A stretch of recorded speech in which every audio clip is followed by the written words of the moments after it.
Hey UConn Nation, it's KK Arnold here. If you're looking for the latest UConn women's basketball content, go subscribe to Listen Up to Phil and Ryan. Go Huskies! Welcome back to Listen Up on this beautiful day, Tuesday afternoon now, and no longer the morning hour. It's Phil and Ryan back here on Listen Up, and the UConn Huskies have played and completed another game number 3 out of 4 of their European trip/tour, defeating the Italian All-Stars 79-21 in just 3 quarters of play. Both teams deciding to call it after the 3 quarters of play. But I will say about this trip, it's good to see, apart from UConn playing great team basketball, it's great to see all of the pictures and videos on social media of the team and even some of the coaches as well. Coach Gino, it's good to see them all enjoying themselves, having a good time, having cooking competitions, visiting a couple museums, couple landmarks, going zip lining. So it's good to see the team bonding a little bit and kind of going outside the world of Connecticut and stores and visiting all these different places. But it definitely does help that the team is playing such great basketball. Like I said, winning 79-21 after 3 quarters. Another spectacular performance from the freshman phenomenons. Quadence Samuels led the team with 16 points. KK Arnold added 13 points, showed off her defensive skills as well.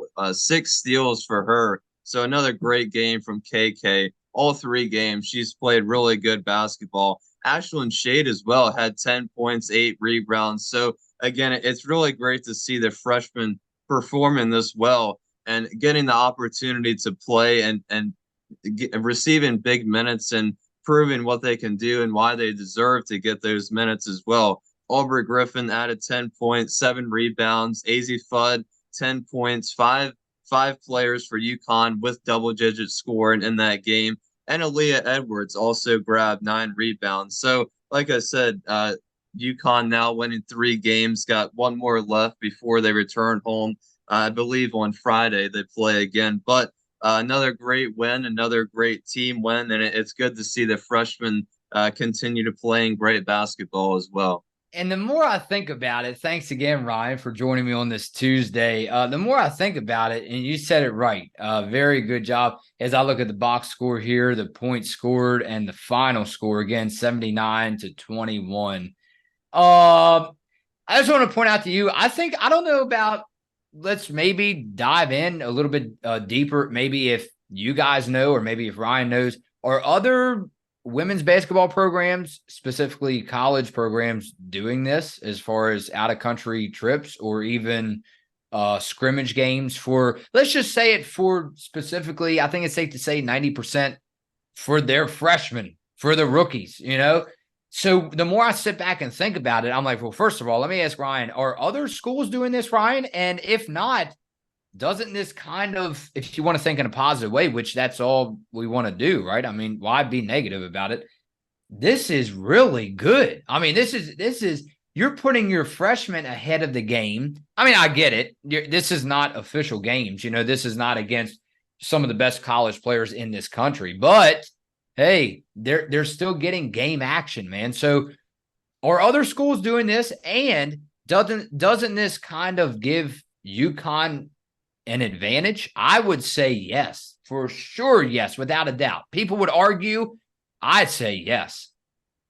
Yeah, I mean, and so far the team has stayed healthy, so it's definitely a good advantage for the whole team playing. I honestly didn't expect the starters to play this many minutes, but it's great to Yeah. see the players that we're expecting to start at the regular season and to be in the starting lineup.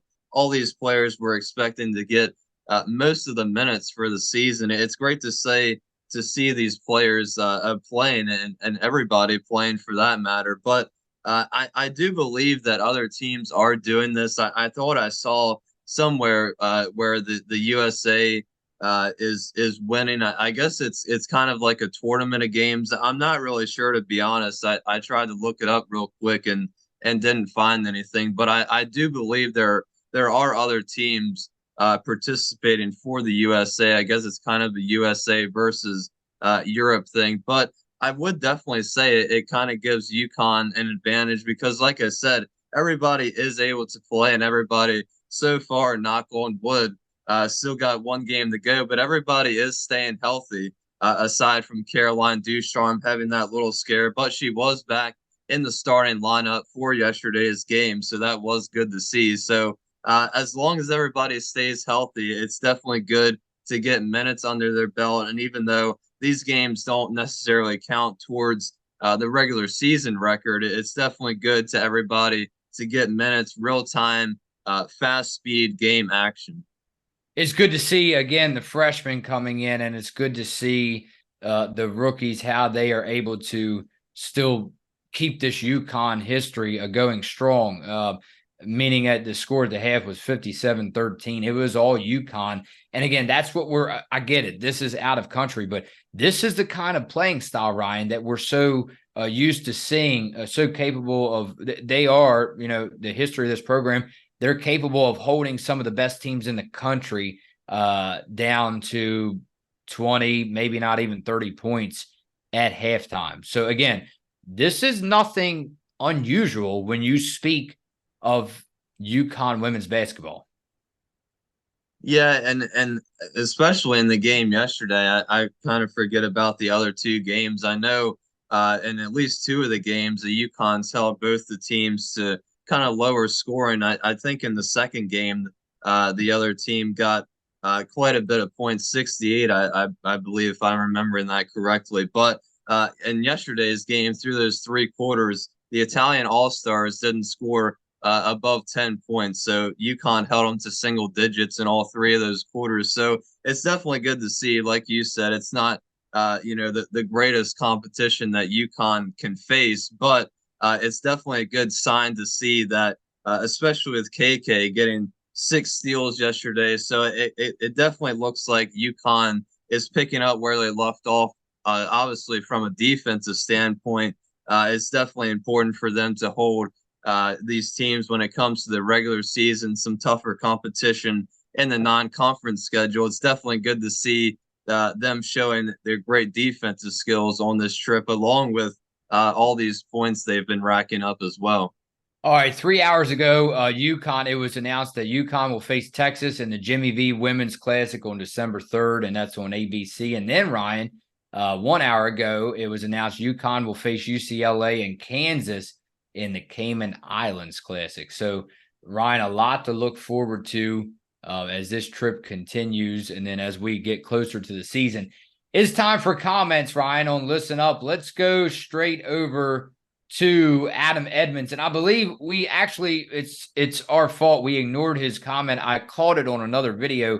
To answer his question, we haven't live streamed yet with our great UConn family, but I know you and I have been thinking about it when games come on. He was asking if we live stream while the game is on to communicate better with our UConn family. But this specific comment, the Ducharme caution is definitely concerning. She was so vital to the team's success 2 years ago. I hope this is just precautionary. Yeah, and luckily I think it was because, like I said, she was able to return to the starting lineup. Didn't have that much of an impact, but it was good to see her out there and playing. She did get a couple points, couple rebounds, and assists, I do believe. So it's definitely good to see that was nothing serious, and hopefully this season she can stay healthy in terms of her neck and head injury, because last year it was definitely disappointing because, like you just said, the first year, her freshman year, she did have a really big impact on this team, and I believe she missed that the final championship game against South Carolina. I believe she was the one that had an illness and was unable to play. And then, of course, last year with the head and neck injuries kind of held her out for a lot of those games. So hopefully this year she's cleared of all those injuries and can stay healthy. And I do believe that she is able to have the similar impact that she had during her freshman year. And you know what's also exciting about this team, Ryan? I don't think there's another team in the country that has so many pieces that have been missing because of injury.